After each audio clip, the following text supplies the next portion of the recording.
رسول الله خذ بيدي يا إمام الرسل يا سندي أتبعك الله اللهم اهدنا طريق المستقيم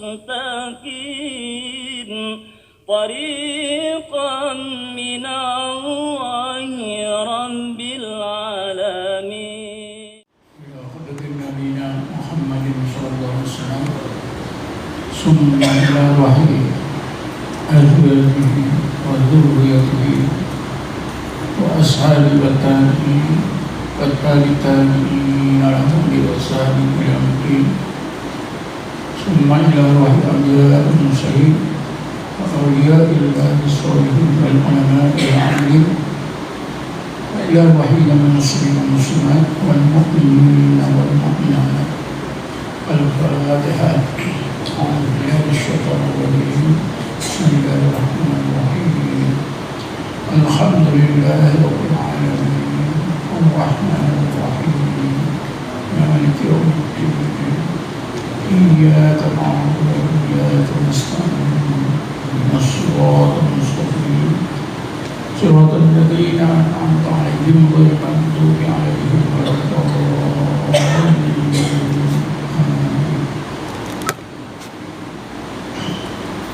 Assalamualaikum warahmatullahi wabarakatuh. A'udzubillahi minasyaitonir rajim. Bismillahirrahmanirrahim. Alhamdulillahil qail wa man kana mayitan fa ahyaynahu wa ja'alna lahu nuran yamshi bihi fin nas kaman mathaluhu fi dhulumat laysa bikharijan minha. Asyhadu an la ilaha illallah wahdahu la syarika lah wa asyhadu anna Muhammadan abduhu wa rasuluh. Allahumma shalli ala sayyidina Muhammadin abdika wa rasulika nabiyil ummi wa ala alihi wa sahbihi wa barik wa sallim. Allahumma nawwir qulubana bi nuri hidayatika kama nawwarta al-ardha bi nuri syamsika abadan abada bi rahmatika ya arhamar rahimin. Tuan-tuan dan puan yang dirahmati Allah sekalian, insya-Allah kuliah kita pada kali ini adalah berkaitan dengan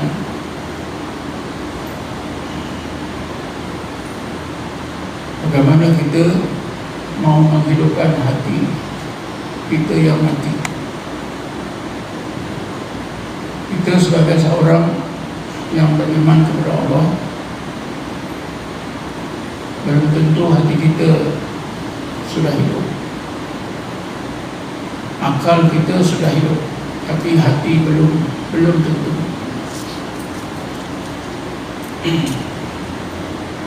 Manusia-manusia yang tidak beriman kepada Allah, hati mereka, akal mereka mati.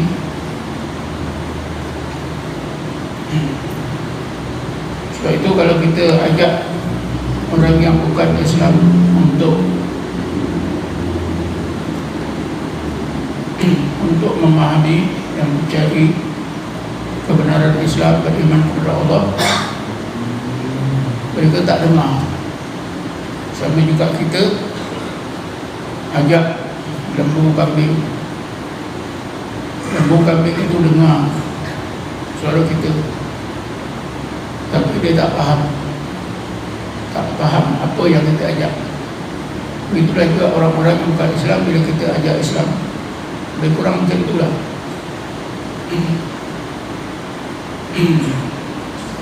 Di zaman Rasulullah SAW, bila Rasulullah ajak orang-orang kafir Quraisy supaya percaya kepada Allah, beriman kepada Allah,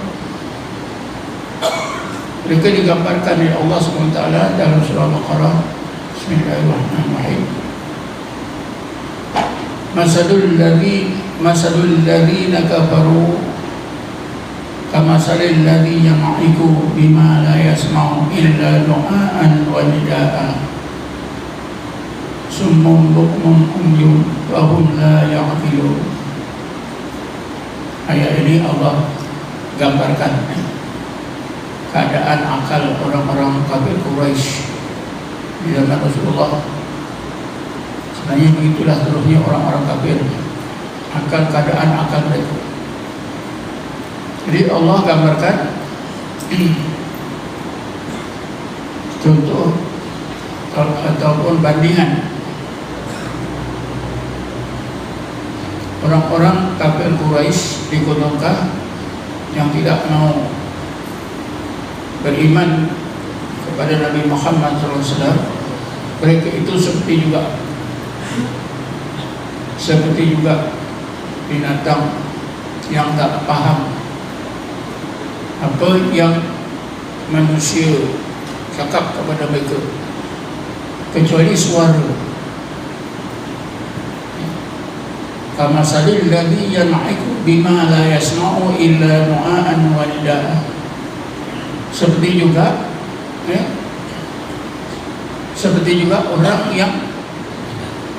orang yang mengajak binatang yang tak paham apa yang diajak kecuali suara panggilan, laungan lembu kambing.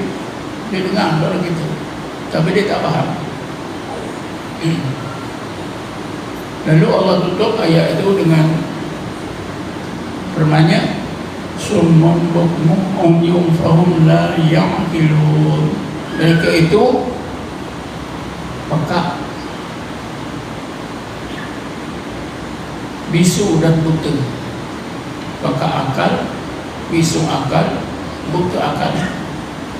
Fahum la ya'qilun. Mereka itu tidak mampu menggunakan akal untuk menerima kebenaran Allah Subhanahu wa taala.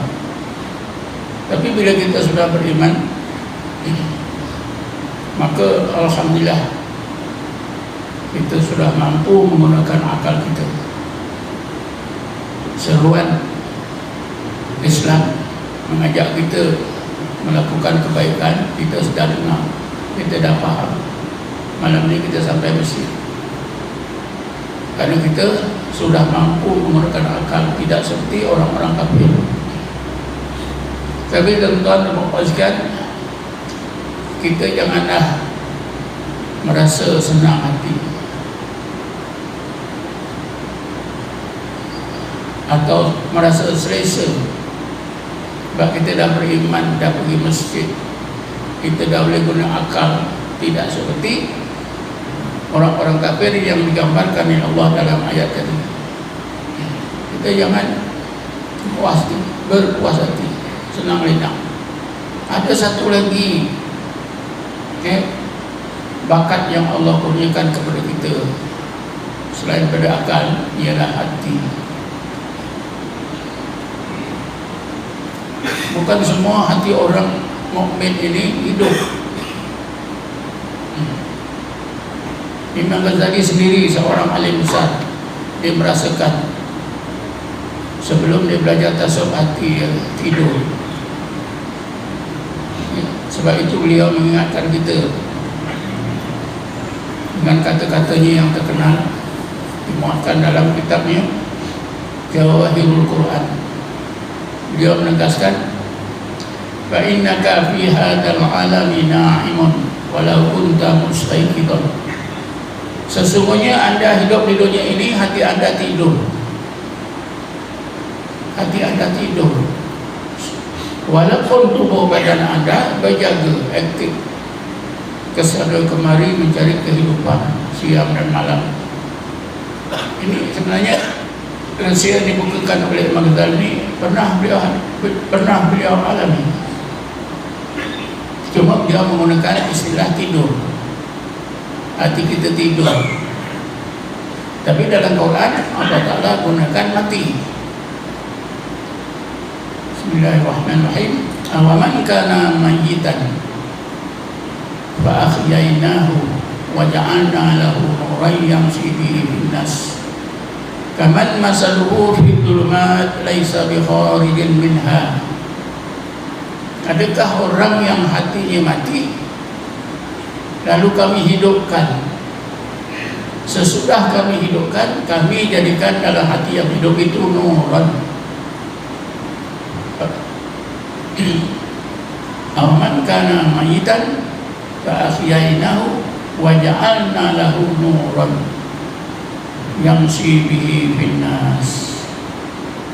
Bila hati kita ini dihidupkan oleh Allah, maka nikmat Allah, rahmat Allah yang kedua, Allah limpahkan dalam hati yang hidup tadi cahaya.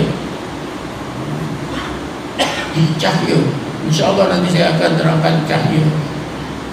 Dengan cahaya ini tuan-tuan, maka hati manusia yang sudah hidup bercahaya tadi mampu menerima berbagai ilmu daripada Allah. Dari itulah orang seperti ini memainkan peranan besar dalam menyebarkan agama. Mereka inilah yang kesana kemari menyebarkan ajaran agama Islam kepada orang ramai yang sibi finas. Adakah orang seperti ini sama dengan orang lain yang hatinya tetap mati? Tak diberi cahaya oleh Allah, yang terus menerus berada dalam kegelapan, hati itu tidak boleh keluar daripada keadaan gelap itu. Tentu jawabannya tak sama. Jadi tuan-tuan dan puan sekalian, ayat ini Allah ingatkan kita supaya kita berusaha, mudah-mudahan Allah hidupkan hati kita. Sesudah Allah hidupkan akal kita, tentulah masalah yang kita hadapi macam mana nak hidupkan hati kita. Kita tidak boleh menghidupkan hati kita. Yang menghidupkan hati kita itu Allah. Sebab Allah berfirman tadi, awaman kana mayitan fa ahyainahu. Adakah hati yang hidup, adakah orang yang hatinya mati itu lalu kami hidupkan? Cuma kita boleh pahami, kalau kita sudah faham tadi, yang menghidupkan hati kita ialah Allah. Tapi kita mestilah pahami apakah sebab-sebab Allah Ta'ala tak hidupkan hati seorang mukmin, dan apa sebaliknya, apa pula sebab-sebab Allah hidupkan hati seorang mukmin. Tentu ada sebabnya. Jadi malam ni tuan-tuan, marilah kita pahami apakah sebab-sebab yang dengannya Allah akan hidupkan hati kita. Semua bersebab. Kita nak dapat duit pun bersebab. Kerja, tak kerja memang juga dapat rezeki. Orang bagi, tak bagi pun pejabat zakat pun ada. Tapi lain.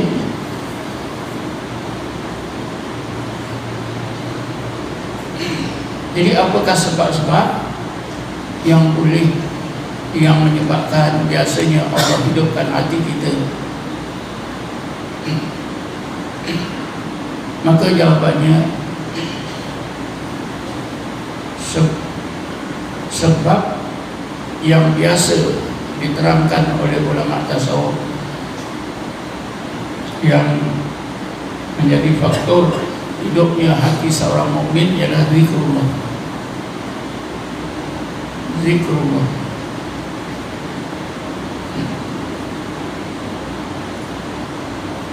Hanya dengan zikrullah hati seorang mukmin itu akan hidup. Tapi janganlah kita buat soalan bodoh. Soalan bodoh ni pernah saya ditanya, Ustaz, berzikir saja ke tak semayang, tak puasa? Ini soalan bodoh. Pasal apa? Yang fardu tu kita dah tahu dah. Jadi tak usahlah timbulkan, oh zikir saja, tak payah semayang, tak payah puasa, tak payah haji, tak payah zakat. Ini soalan bodoh. Kita dah faham apa yang telah diperlukan oleh Allah itu. Di samping yang diperlukan itu, amalan yang sangat penting yang boleh menghidupkan hati kita ialah zikrullah. Zikrullah. Tuan-tuan dan perempuan sekalian, Ibnu Athaillah dalam kitabnya Hikam, dia ada menjelaskan bagaimana peranan zikrullah itu boleh menghidupkan hati kita. Beliau menyebutkan begini, la tatruki dzikra li adami hudurika ma'allah fihi li anna qaflataka fi adami dzikrihi asadu alaika fi dzikrihi fa'asa an yarfa'aka min dzikrin ma'a ghaflatin ila dzikrin ma'a yaqadatin wa min dzikrin ma'a yaqadatin ila dzikrin ma'a khudurin wa min dzikrin ma'a khudurin ila dzikrin ma'a ghaibatin amma siwal madhkur fama dzalika 'ala Allah bi'azizin. Maksudnya, janganlah anda tinggalkan zikir. Zikirlah terus, jangan tinggalkan zikir. Ini maknanya karena zikir itu sangat penting, jangan tinggalkan zikir. Macam-macam sebab orang tak berzikir. Macam-macam juga sebab orang nak berzikir, dia tak berzikir. Macam-macam sebab. Tapi itu kita tak usah bincang. Lalu Ibnu Athaillah, zikirlah terus, jangan tinggalkan. Karena lalainya hati anda tanpa berzikir kesannya lebih buruk daripada anda berzikir walaupun hati anda tidak boleh ingat Allah. Zikir terus. Mudah-mudahan sekiranya anda terus berzikir, satu ketika Allah tingkatkan zikir anda daripada zikir ghaflah kepada zikir yaqadah, daripada zikir yaqadah kepada zikir khudur, daripada zikir khudur kepada zikir ghaibah. Hilang selain daripada Allah yang diingati. Yang demikian itu tidaklah susah bagi Allah untuk mengurniakannya kepada anda. Itu senang bagi Allah. Jadi daripada hikmah yang saya bacakan ni, Ibnu Athaillah mempunyai pandangan bahawa apabila kita berzikir, maka kita akan melalui 4 tahap zikir. Untuk sampai kepada hidupnya hati kita itu melalui 4 tahap zikir. Yang pertama dinamakan zikir ghaflah. Zikir ghaflah. Zikir dah buat dah, tapi hati tetap lalai. Zikir dah buat tapi hati tetap lalai. Ini dinamakan zikir ghaflah.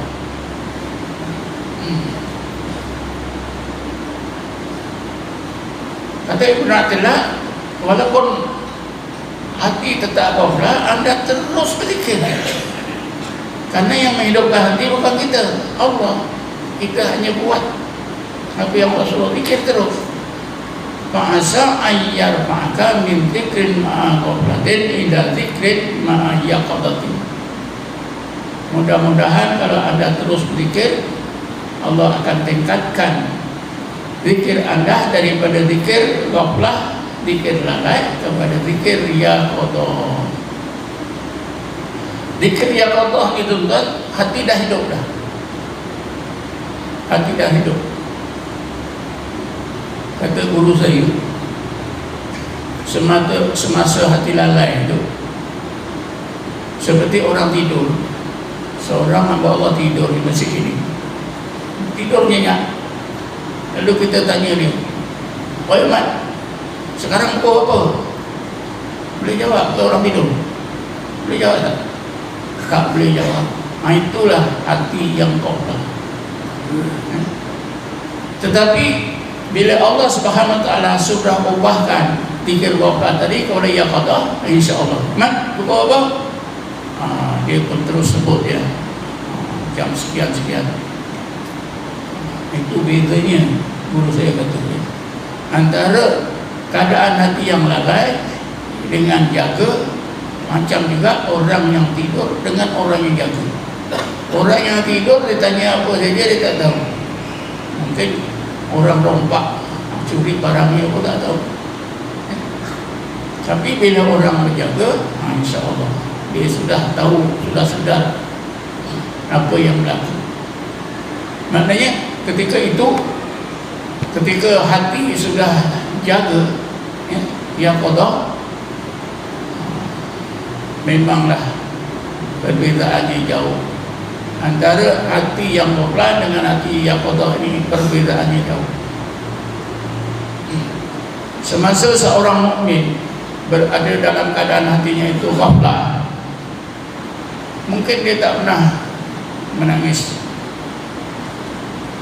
tak pernah menangis karena menyesali dosa-dosanya, tak pernah menangis karena berbagai kecuaiannya, taksirnya dalam menunaikan kewajibannya, tak pernah. Seolah-olah hatinya keras, apa saja tak ada kesan, tak sensitif. Tapi tuan-tuan dan puan-puan, bila hati seorang itu dihidupkan oleh Allah dalam keadaan yaqadah atau intibah, ketika itulah hati yang sudah merasa kecuaian yang telah dilakukan dalam menunaikan tanggungjawabnya terhadap Allah, dia sudah terasa. Macam mana pun orang yang hatinya dijadikan oleh Allah, diubahkan oleh Allah daripada ghaflah kepada yaqadah, orang tersebut macam mana pun dia akan menangis. Menangis kerana didorong oleh berbagai perasaan. Perasaan bersyukur pun ada, perasaan kesal pun ada. Selama ini cuai, selama ini tak ingat Allah. Tuan-tuan dan puan sekalian, Ibnu Athilah seterusnya kata, kerana terus berzikir, mudah-mudahan Allah tingkatkan zikir kita tadi daripada ghaflah, daripada zikir yang qada kepada zikir hudur. Zikir hudur ni, hudur itu terlalu hadir. Apa yang terlalu hadir? Nama Allah itu sudah hadir dalam hati kita. Bila terlalu hadir dalam hati kita, yang lain itu sudah tidak hadir dalam hati. Segala perkara-perkara yang baik sudah hadir dalam hati, yang buruk-buruk sudah keluar daripada hati. Hati kita semakin baik, bukan saja hidup, tapi sudah aktif dalam memandang Allah Subhanahu wa taala. Khudur itu daripada hadir. Khudur terlalu hadir. Allah itu terlalu hadir, terlalu indah di dalam hati. Yang lain daripada Allah itu sikit saja. Kebanyakan ruang hati kita itu dipenuhi dengan Allah. Sikit saja yang lain daripada Allah.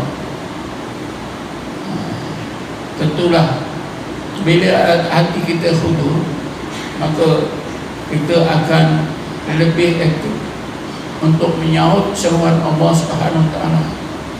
Lebih baik sifat-sifat kita. Kemudian akhir sekali kata Ibnu Athilah,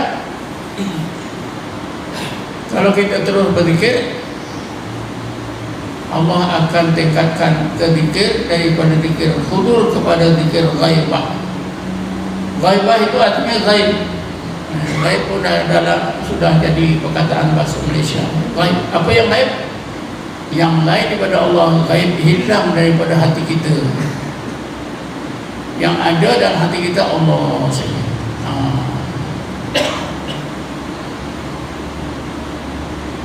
Bila Allah saja dalam hati kita, tentulah hati kita ini benar-benar hidup, sempurna hidupnya hati kita.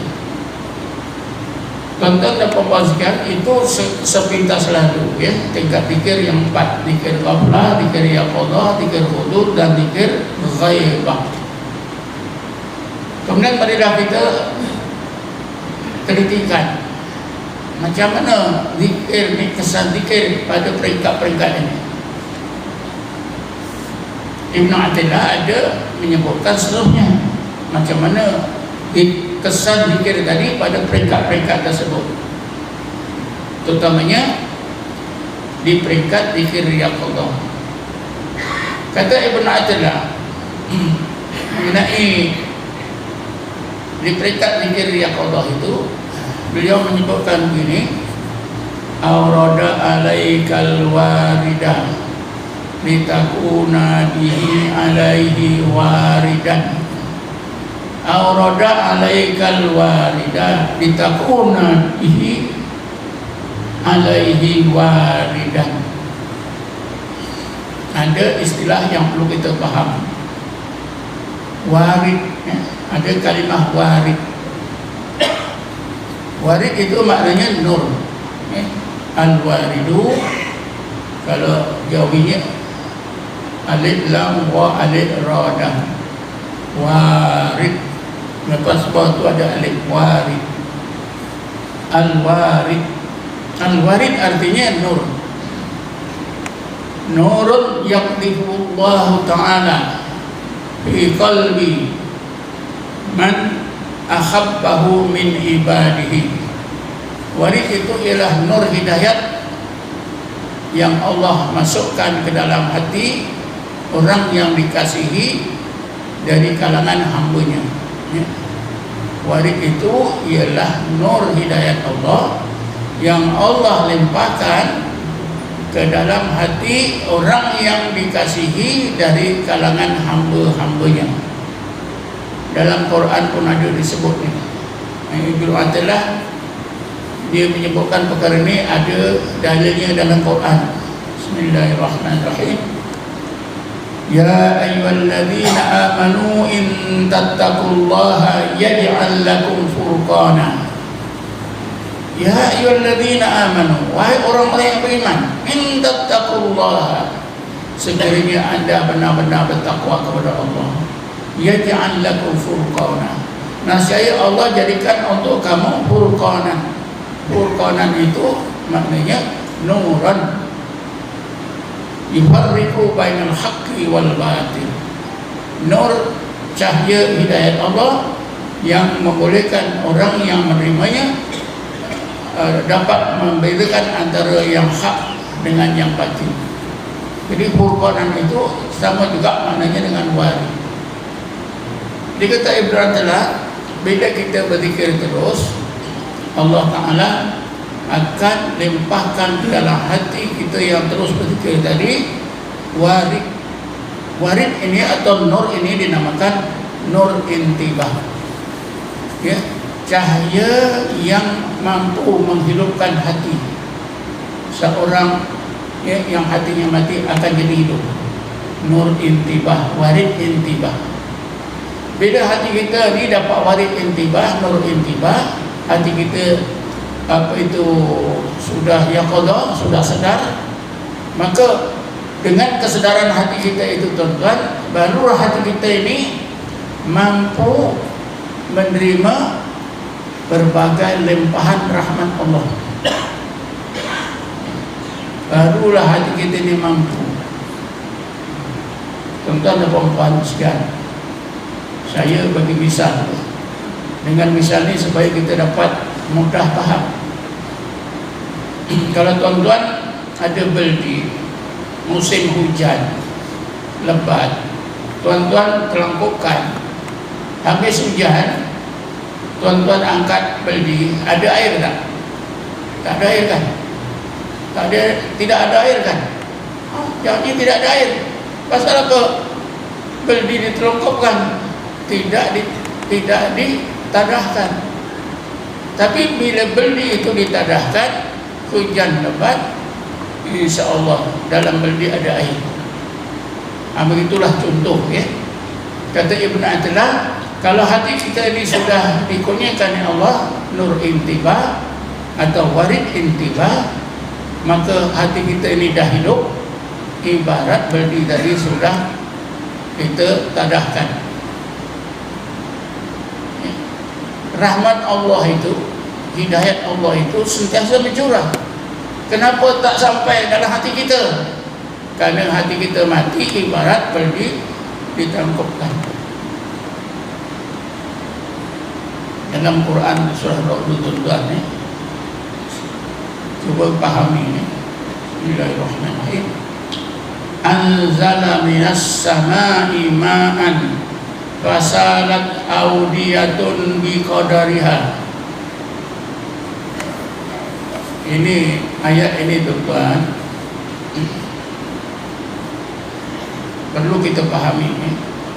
Anzala minas sama'i ma'an fasalat awdiyatun biqadariha. Kita kan diajar, diberi paham ayat-ayat Quran itu ada mutasyabihat, ada muhkamat. Mutasyabihat ni susah kita nak faham, karena kalau nak tahu maknanya tu ulama saja yang tahu. Kalau dari segi bahasa, anzala minas sama'i ma'an fasalat awdiyatun biqadariha.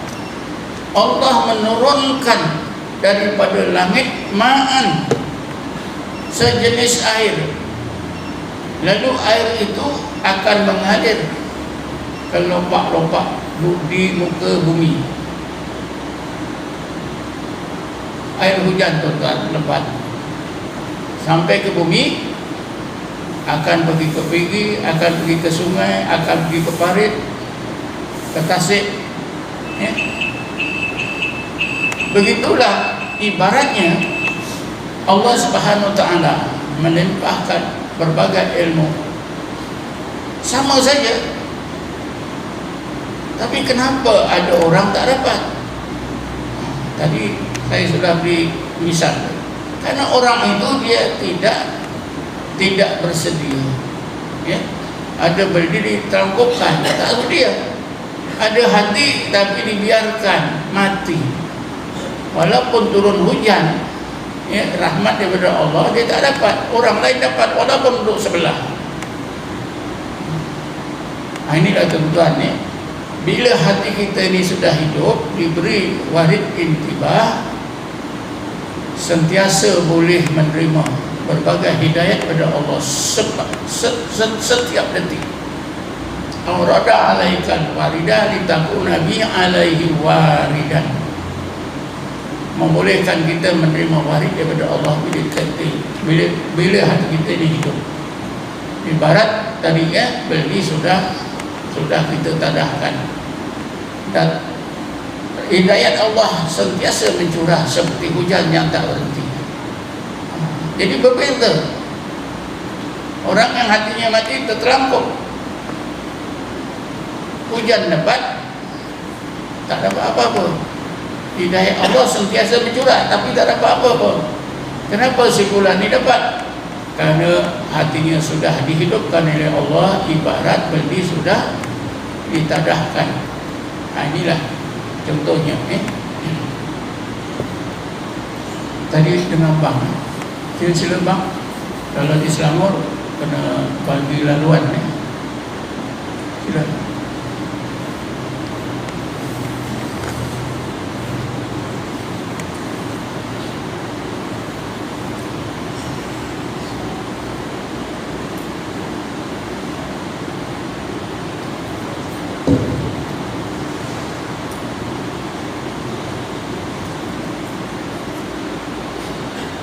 Allahu Akbar, Allahu Akbar, Allahu Akbar,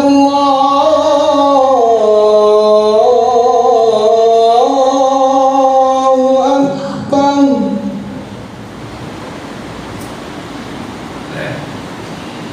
Asyhadu an la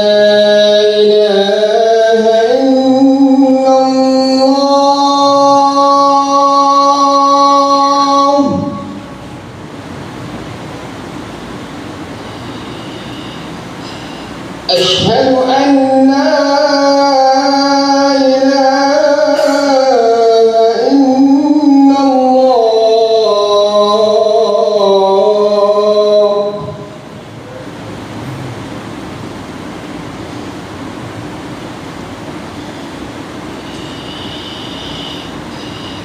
أشهد أن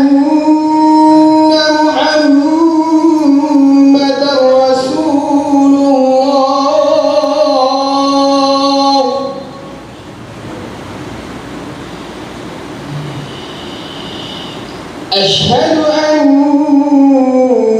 محمدا رسول الله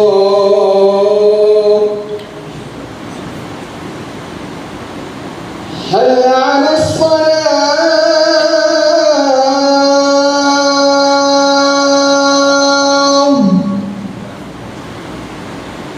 حي على الصلاة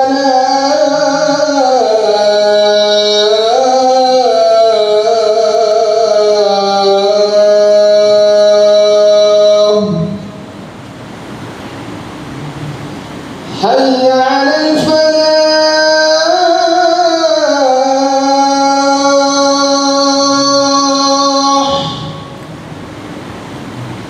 حي على الفلاح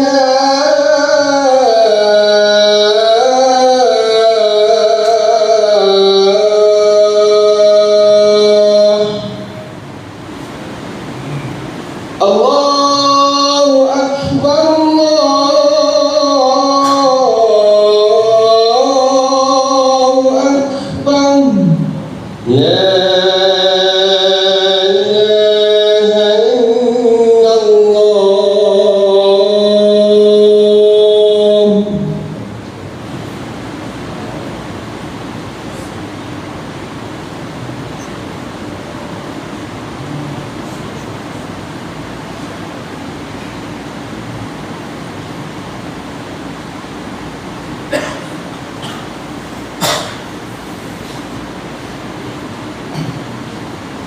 A'udzubillahi minasyaitonirrajim. Bismillahirrahmanirrahim. Tuan-tuan dan puan-puan yang dirahmati Allah sekalian, tadi saya telah terangkan bagaimana keadaan hati yang Allah telah ubahkan daripada lalai atau ghaflah kepada yang Allah, kepada sedar. Bedanya setidak juga kita ada beldi, ketika lalai beldi itu tertelampau. Bila hati kita ni sudah dihidupkan oleh Allah jadi intibah atau yaqadah, beldi itu sudah kita tadahkan. Andainya ada hujan, insya-Allah dapat air. Dan sememangnya hujan hidayah ini sentiasa bercurah, tidak putus-putus. Jadi beza kalau tuan-tuan nak tahu siapa dia orang awam.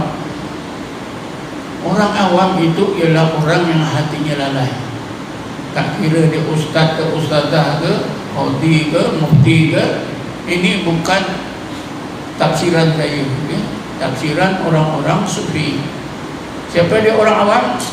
Bukan orang yang duduk di kampung, bukan orang yang tak berpelajaran tinggi, tapi siapa saja di kalangan orang mukmin yang hatinya lalai, dia adalah orang awam. Ini bukan pandangan saya, bukalah kitab-kitab tasawuf dalam bahasa Melayu pun ada, kitab hikam untuk ulama di situ pun ada.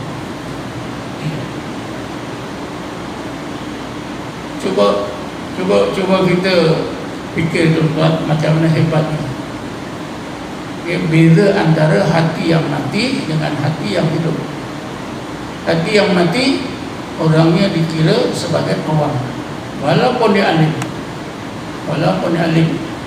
Kan selalu kita ingatkan Imam Ghazali, ilmunya melaut tapi dia sedar hatinya mati. Awam. Dari segi ilmu alim, ulama, tapi dari segi hati awam. Ini kita nak faham. Tak kira baca dah kitab-kitab, betul tak tafsiran awam dengan itu, dengan yang bukan awam. Bila dah hati hidup ini tuan-tuan, itu dinamakan salik. Dinamakan apa? Salik, bukan awam lagi. Kemudian tuan-tuan, Allah Subhanahu Wa Taala akan tingkatkan cahaya tadi, cahaya yang Allah limpahkan ke dalam hati itu, Allah akan tingkatkan cahayanya, sinar cahaya itu akan tambahkan terang benderang lagi. Bila ditambahkan cahaya, maka cahaya itu diistilahkan dengan nur khudur, atau nur iqbal, atau waridul khudur atau waridul iqbal. Mana iqbal itu artinya iqbal ini artinya ke depan, artinya menuju kepada Allah, tinggalkan makhluk. Sebab itu namakan iqbal. Ibn Athilah dia menyebutkan ini ada hikmah di dalam kitab hikam. Aurada alaikal warida liyatasallamaka min yadil aghyar wa yukharruka min rikil asar. Selalu kita kadang-kadang kita mendengar pengajaran ilmu tasawuf oleh seorang ustaz. Kita ni antara lain apa? Kita ni janganlah asyik dengan dunia, asyik dengan pangkat, asyik dengan harta. Kita naklah ingat Allah. Tapi seruan-seruan seperti ini yang lebih hebat lagi pun ada, tapi tak ada kesan. Hati kita tetap juga maukan dunia, maukan yang lain daripada Allah. Rupa-rupanya tuan-tuan, yang boleh menyelamatkan hati kita ini dari dipengaruhi oleh dunia ini, oleh makhluk, ialah apabila zikir kita ini ditingkatkan oleh Allah ke tingkat zikir khudur.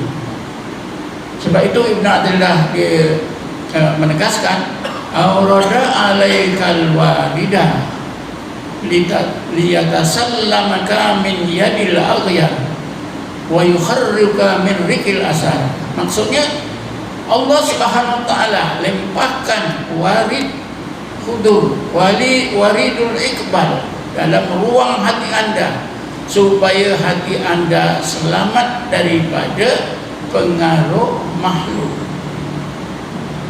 Dapat cahaya yang kedua ni tuan-tuan, barulah hati kita ni mau Allah saja. Seperti para sahabat Nabi, mau Allah saja. Rupanya rahsianya karena mereka itu berzikir sehingga Allah kurniakan waridul iqbal. Bismillahirrahmanirrahim. Wasbir nafsaka ma'al ladzina yad'una rabbahum bil ghadati wal 'ashiyyi yuriduna wajha. Kata saya ayat 28 surah Al-Kahfi. Ya Muhammad, engkau sabarkan saja hatimu untuk bersama-sama dengan orang-orang mukmin, yaitu sahabat-sahabatmu itu. Engkau pedulikan, desakkan pemimpin-pemimpin Yahudi Madinah itu yang mendesak engkau supaya engkau jauhkan daripada orang-orang Islam, sahabat-sahabatmu itu. Ya Muhammad, sahabat-sahabatmu orang-orang mukmin itu yad'una rabbahum bil ghadati wal 'ashiyyi yuriduna wajha. Mereka itu sentiasa ingatkan Tuhannya Allah sepanjang siang dan malam, yang mereka mau Allah. Allah bukakan rahsia sahabat. Hati sahabat itu sentiasa ingat Allah, mau Allah. Inilah yang kita nak ikut. Tapi macam mana caranya? Itulah kita zikir terus sehingga Allah limpahkan waridul khudur atau waridul iqbar. Maka kesan daripada warid khudur, warid iqbar ni, kata Ibn Athilah, liyatasallamaka min yadil aghyar, supaya dapat menyelamatkan hati anda dari dipengaruhi oleh makhluk. Aghyar itu makhluk yang lain daripada Allah, harta, pangkat, kebesaran. Wa yukharrika min rikil asar, dan memerdekakan hati anda daripada diperhamba oleh makhluk. Rupanya rahsianya ni tuan-tuan, zikir terus sehingga satu ketika Allah Ta'ala tingkatkan cahaya tadi daripada cahaya intibah, cahaya yaqadah, warid intibah, warid yaqadah kepada warid iqbal atau warid iqbal atau warid khudur. Barulah hati kita ini mau Allah saja, selamat daripada pengaruh makhluk, merdeka daripada diperhamba oleh makhluk.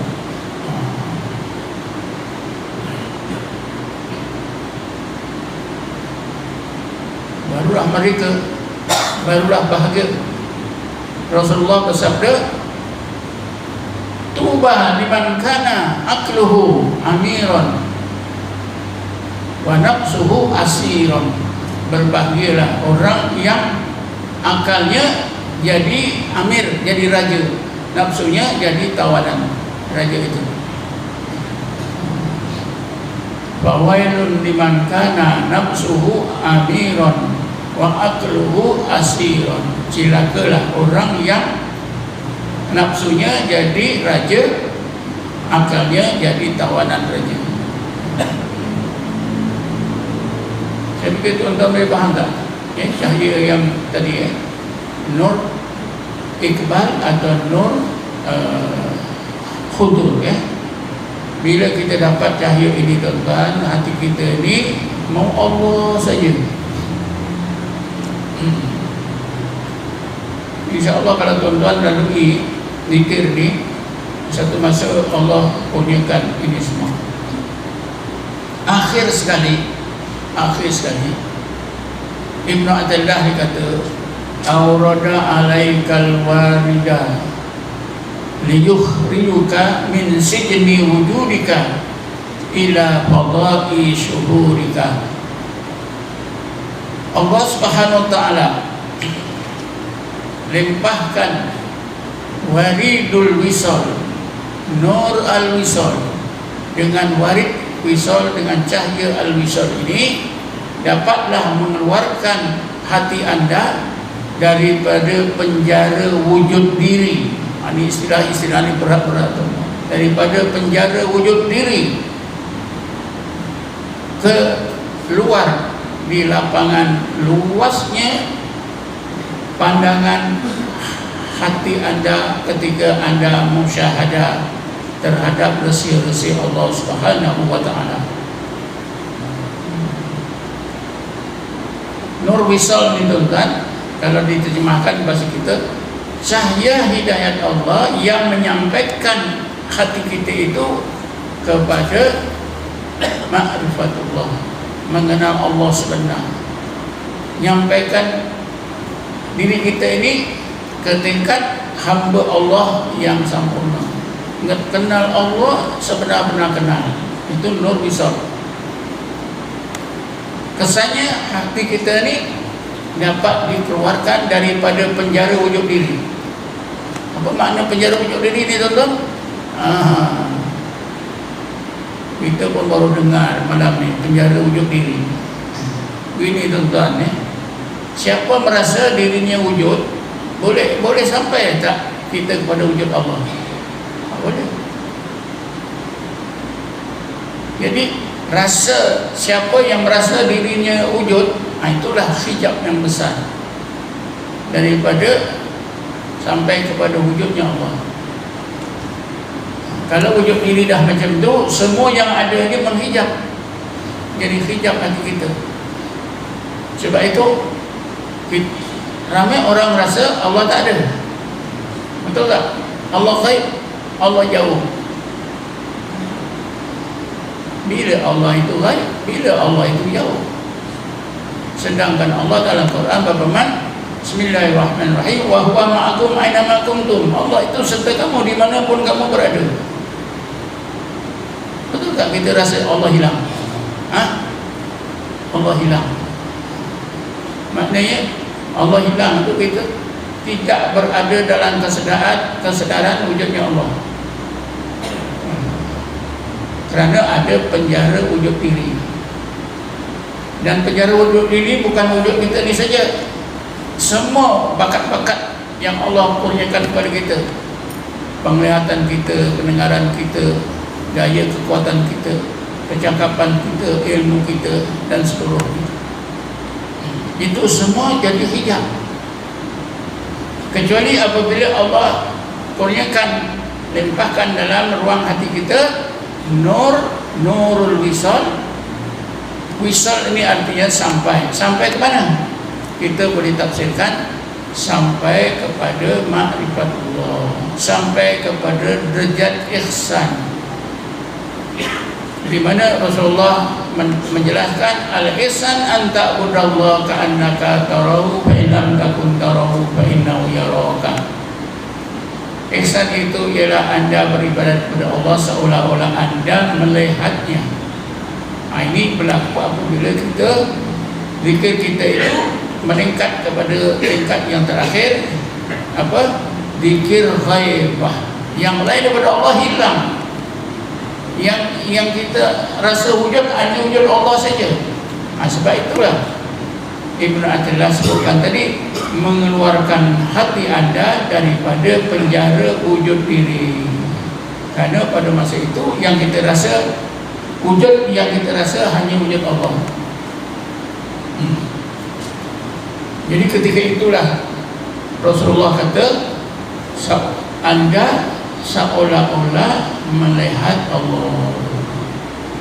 Jika anda tidak lagi terasa seolah-olah melihat Allah, kerana pengalaman seolah-olah melihat Allah itu akan berakhir, maka Allah akan letakkan di tempat yang lebih baik. Sesungguhnya anda akan merasa Allah sentiasa memantau diri anda. Barulah kita rasa Allah itu sentiasa, wujudnya Allah itu sentiasa kita rasa. Kehampiran Allah itu sentiasa kita rasa. Sertanya Allah dengan kita itu sentiasa kita rasa. Saya fikir bila saya sebutkan begini tuan-tuan, insya-Allah tuan-tuan sikit sebanyak dah faham. Kan kesimpulannya, amalan yang boleh menghidupkan hati kita daripada mati tadi ialah zikrullah. Dengan zikrullah saja, hati kita ini akan hidup. Bila hidup, meningkat-tingkatlah sampai kepada tingkat tadi ghaibah. Jadi kalau kita tengok orang Islam ni, kita gambarkan dengan apa? Gambar raja. Orang Islam tu macam tu tuan-tuan. Orang yang sampai di puncak atas tu sikit saja, itulah orang khawas. Di bawahnya itu orang khawas, di bawahnya itu salik, di bawah sekali itulah orang awam. Ibarat gunung, kita gambarkan gunung Himalaya. Orang yang sampai ke puncak gunung itu tak ramai. Yang sampai di bawah itu lebih ramai. Maknanya bahagian bawah gunung itu besar kawasannya. Itulah orang awam. Salik kurang sikit, khawas lagi kurang, khawasul khawas lagi kurang. Tuan-tuan puan sekalian,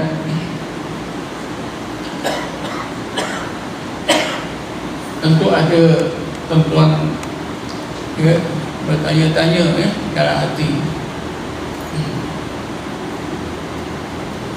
zikir yang macam mana boleh menghidupkan hati kita. Zikrullah itu banyak. Maka jawabannya, zikir yang biasa boleh menghidupkan hati ini ialah zikir darajat. Karena zikir ini, karena zikrullah itu terbagi kepada dua jenis. Pertama zikir hasanat, kedua zikir darajat. Tuan-tuan boleh buka kitab kitab Hidayatus Salikin, susunan Syekh Abdul Samad Lembangi dalam bab zikir. Zikir itu ada dua bahagian, zikir hasanat dan zikir darajat. Apa maksud zikir hasanat? Bila kita baca, kita amalkan, dapat pahala, dapat kebaikan.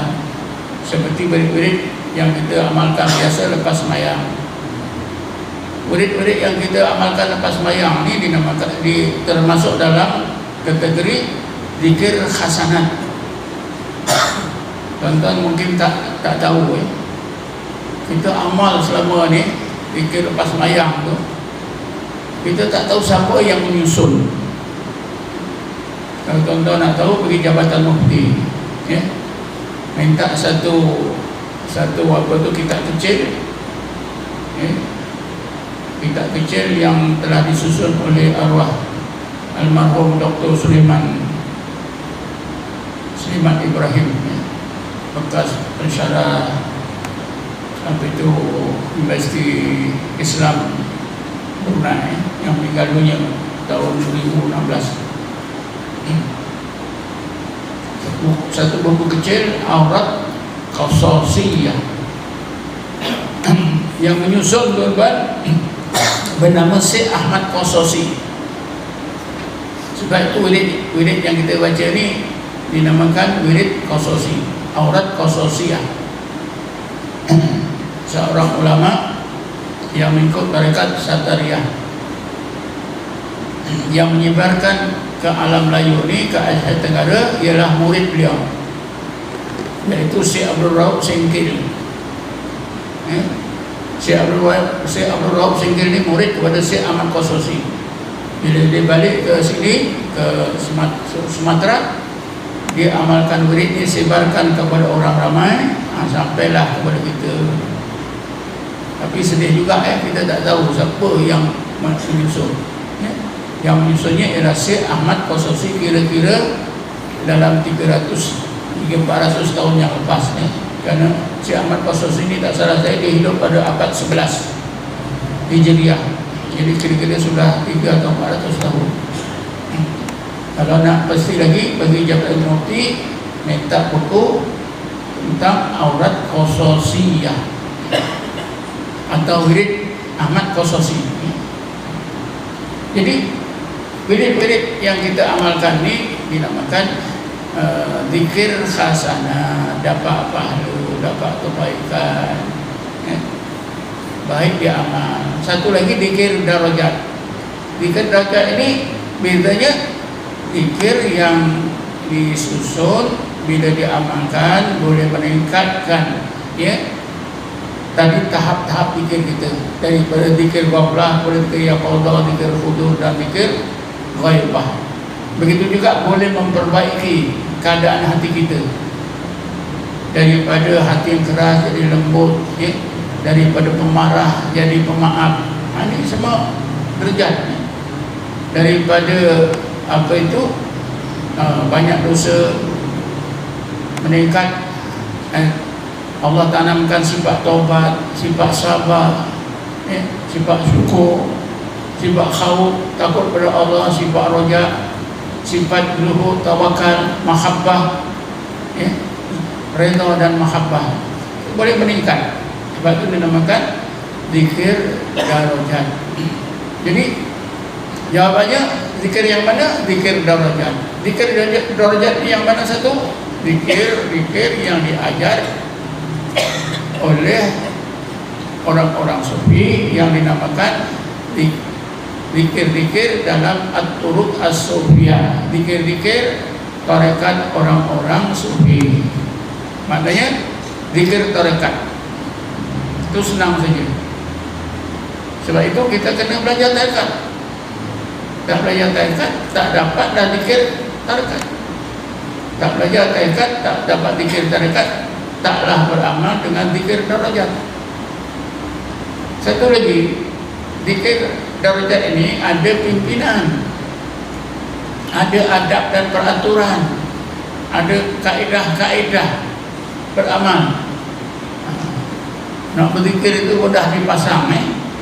Guru kita pun ajar, ingat kita zikir ni tujuannya mau Allah saja, nak tinggalkan semua makhluk. Mudah-mudahan dengan itu ketakwaan kita bertambah, tawakal kita bertambah, kita semakin hampir kepada Allah. Sudah diajar. Kemudian ada muraqabahnya, bukan zikir saja, ada muraqabahnya. Kalau muraqabah ni susah nak faham, ada tafakurnya.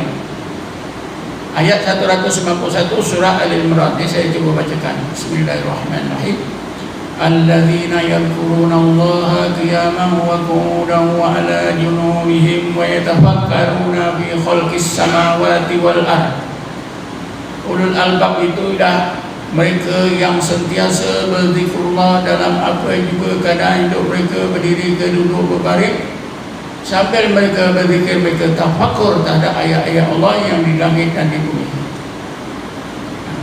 Maknanya zikir, ya, ketika zikir itu ada tafakurnya. Kalau zikir hasanat asal buat je. Zikir darajat, zikir dicampur dengan tafakur. Apa yang dimaksudkan zikir dan tafakur? Senang saja. Katalah kita zikir la ilaha illallah, la ilaha illallah, itu zikirnya. Tafakurnya kita rasa-rasakan, ya, ingat-ingatkan adanya Allah. Kan berbeza. Kalau kita tak belajar ilmu tarikat, apa zikir dan tarikat, kita tak tahu. Itu yang kita nak zikir kuat saja. Kita zikir kuat itu semangat saja, tapi kosong. Sebab apa? Tak ada tafakurnya. Guru saya ajar, kalau kita berzikir la ilaha illallah, ingat Allah, tapi tidak ada tafakurnya terhadap wujud Allah, itu kita beramal zikir separuh zikir. Apa sebab? Zikirnya dah buat, tapi tafakurnya tak ada. Dia separuh buat, separuh tak buat. Jadi kena buat sekali.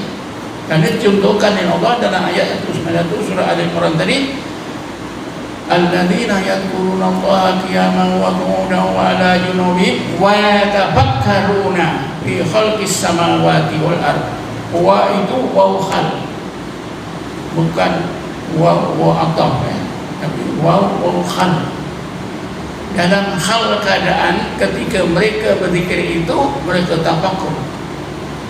Satu masa dua amalan. Satu masa dua amalan. Amalan pertama zikir, amalan kedua tafakur. Itu baru betul. Itu asas-asas zikir dalam ilmu tarekat. Kalau zikir hasanat tak perlu baca. Imam baca, kita duduk belakang pun dapat. Malam-malam kita duduk itu pun tak dapat. Tak saya tengoklah, ketika subuh ke maghrib ke isyak ke, bila imam wirid, kan ramai teman-teman ya. Dapat juga. Asal tak sama-sama. Malahan yang dikeliling-keliling ini pun dapat. Orang kafir pun dapat. Dapat juga kesan baiknya. Kita istighfar tu orang kafir pun dapat. Dapat apa? Dapat jugalah. Kerana apa? Keberkatan Nabi Muhammad. Dan sebab itu umat Nabi Muhammad ni, manusia selepas Nabi Muhammad ni buat apa jahat pun, lawan Allah pun tak pun. Kalau umat dulu tuan-tuan buat sikit je terus saya datang palang. Itulah bezanya Nabi Muhammad dengan Nabi-Nabi yang lain-lain. Sehingga istighfar kita ni pun ada memberi manfaat kepada orang, kepada semua manusia. Saya fikir saya sudah bercakap panjang. Kat ni dululah. Ada tuan-tuan nak tanya satu soalan ke? Saya ada baca satu artikel Ustaz dalam majalah QP Disember 2012 dalam bicara Ahikam Ustaz.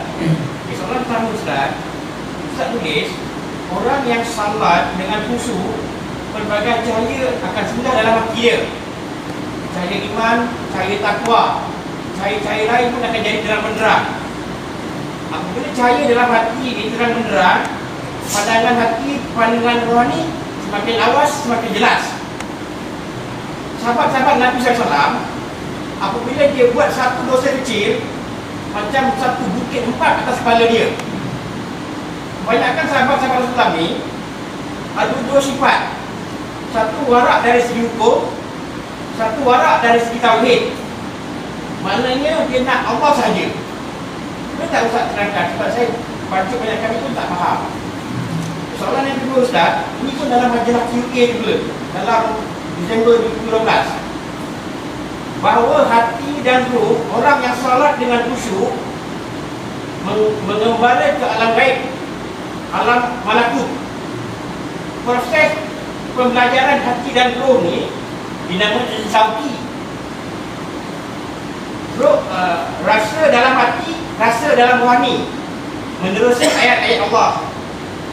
Ketika itu Allah SWT limpahkan pelbagai ilmu dan kefahaman mengenai makrifat, mengenai hakikat.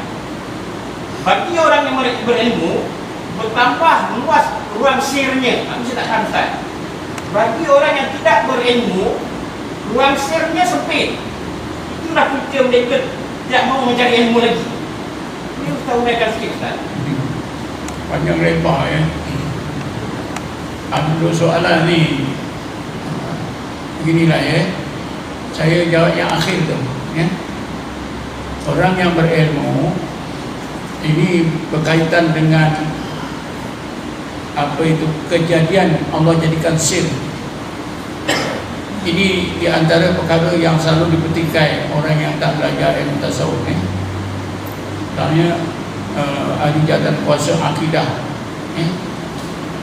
dia tak belajar ilmu tasawuf, dia petikaikan. Tengok orang-orang sufi ni karut dia. Karutnya macam mana? Orang-orang sufi ni dia guna satu hadis kursi. Langit dan bumiku tidak boleh menampung rahsia-rahsiaku, tapi sir seorang hambaku boleh menampung rahsia-rahsiaku. Jadi orang yang tak belajar, dia fikir sir ni dalam diri kita, kecil saja. Tapi macam mana boleh menampung segala langit yang begini luas, bumi begini luas, tak boleh nampung, tak mau sabar. Ini pasal guna akal. Dia begini sir kita ni ialah lapisan hati kita yang terakhir. Dalam satu hadis kursi, banaitu fi jawfi bani Adam qasran wa fil qasri wa fi qasri sadran wa fi sadri qalban wa fi qalbi fuadan wa fi fuadi saqaban wa fi saqabi lubban wa fi lubbi sirran. Sir ini tuan-tuan, dia punya apa ni, kerja dia, fungsi dia as-sirru litajalliyat. Sir itu kegunaannya ialah untuk menyimpan, menerima dan menyimpan. Menerima rahsia Allah lalu disimpan. Kalau kita kata arkib lah, arkib itu kan tempat menyimpan semua maklumat. Jadi sir kita ni tempat menyimpan semua maklumat, semua ilmu, akhirnya dalam sir. Yang peliknya, bila sir ini dilempahkan oleh Allah berbagai ilmu, semakin luas, dia elastik Kalau gedung di dunia ini macam mana besar pun, bila diisi akan penuh. Pasal apa? Dia tetap macam tu dia. Kalau 1 kilometer segi pun akan penuh. Sir ni bila Allah curahkan ilmu apa-apa saja makrifat dalam sir, dia semakin luas, makin banyak, makin luas. Sebab itu Rasulullah pada satu ketika dia rasa, dia sedar, aku ini Nabi dan Rasul pada umatku, tapi aku rasa ni tak ada ilmu. Nanti kalau umatku tanya itu, tanya ni, macam mana aku nak jawab? Kenapa tuan-tuan? Nabi Muhammad orang yang paling banyak ilmu, dia rasa kurang ilmu. Lalu Allah firman, Bismillahirrahmanirrahim, wa qul rabbi zidni ilma. Ya Allah, ya Tuhanku, Engkau tambahkan ilmu aku. Ini buktinya. Nabi Muhammad orang yang manusia yang paling banyak ilmu, paling dalam ilmunya, paling banyak makrifatnya, tapi beliau rasa kurang ilmu karena sir Nabi itu jadi luas. Tapi orang yang jahil tuan-tuan, Ada nak cari ilmu? Tak ada. Betul tak? Cukuplah dengan apa yang ada, semayang dah, puasa doa. Ini betul. Tattasi'u fiha mayadinul asrar. Itu kata Ibn Athilah. Sir itu, ruang sir ketika dalam semayang tu, kerana dicurahkan berbagai rahsia dalam sir, maka tasik semakin besar ruang sir. Itu maksudnya. Lain tadi pun saya dah lupa lah. Tak apa Haji, masa banyak lagi. Malam ni kita setakat ni dulu lah. InsyaAllah nanti makan masa lama. Mungkin tuan-tuan ada program. Setakat ni dulu, insyaAllah nanti saya jawab. Wallahualam. Assalamualaikum warahmatullahi wabarakatuh.